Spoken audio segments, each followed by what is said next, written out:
So I want to just get a bit of a framework, if you don't mind, and just kind of set us up with like, where's the music industry at now? What is good of it with how we currently use tech for music? And I guess what is bad from it as well? So yeah, I'll give you kind of, some of my thoughts on it. So we say the last decade, streaming kind of brought the record industry back from the break of what had been happening with Napster and free downloads and just unbelievable revenue drops. That's a good thing. It added more paying customers than we've ever had before that are like participating in the music industry, gave the entire globe like easy access to the entire catalog of music essentially that's ever existed, but kind of in the pursuit of scaling to like every incremental global customer at one low price, there's definitely been some consequences to that.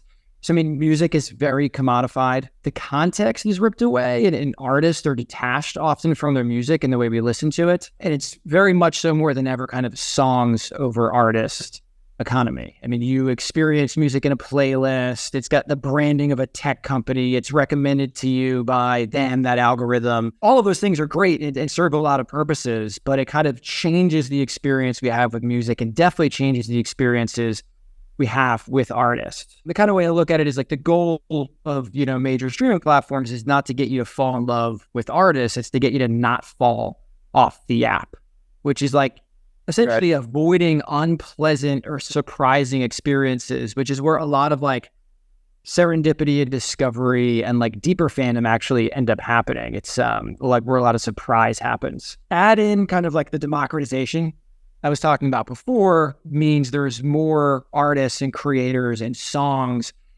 than ever before. That's great that so many people can kind of participate, but with all of this, like the streaming has built the pie back up. Like it's bigger than it was in 2013, 10 years ago when Spotify like really started kind of growing, but it's actually not as big as it was even in 1999 on an inflationary basis.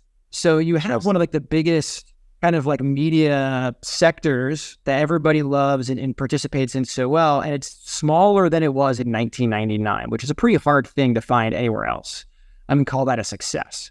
And you compare that to video games that have grown, 270%, in 2013.